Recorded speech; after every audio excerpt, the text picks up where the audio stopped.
Through science, I believe that we can help millions of people with these kinds of diseases.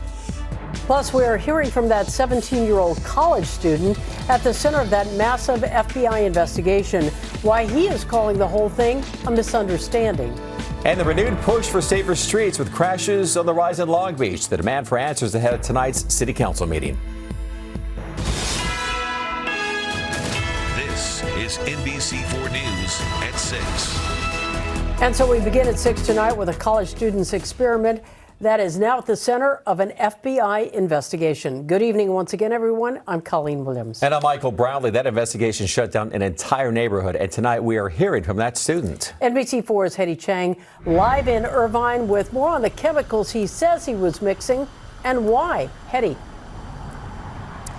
Well, Michael and Colleen, this is a 17-year-old aspiring doctor who says he's just really passionate about science. He says he was doing a science experiment at home, and that's all it was.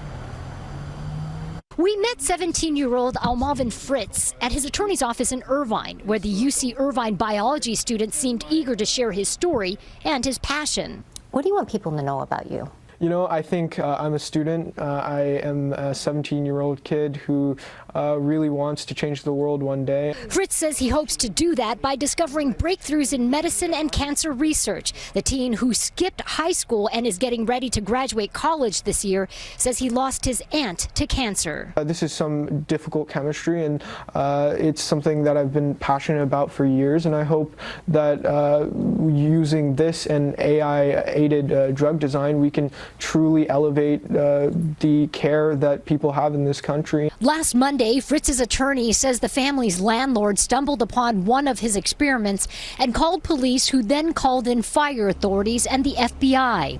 This is video from Fritz's YouTube channel where he posts about his experiments.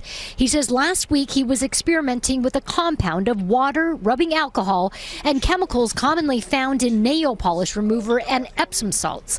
He says he was using protective gear and equipment. And that is something that I have the training and I have taken the precautions to do. So I would say that there would be no danger in the way that I was handling these materials. One scientist told us any mixing of chemicals should be done under a controlled environment, but that he doesn't see anything in Fritz's mixture that would flag a criminal investigation, which included a National Guard team that specializes in threats of weapons of mass destruction.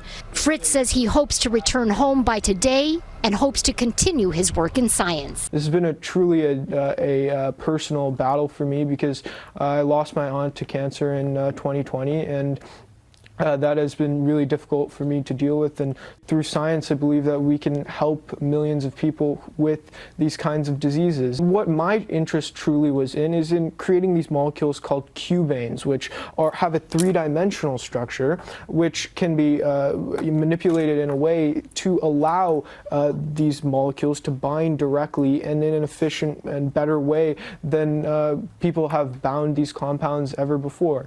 And this has such a profound impact across many fields, such as cancer biology, Alzheimer's, and Parkinson's. And this is some difficult chemistry, and it's something that I've been passionate about for years. And I hope that using this and AI-aided drug design, we can truly elevate the care that people have in this country. The FBI says it has finished its work inside the neighborhood, but that the investigation is ongoing and no one has been criminally charged.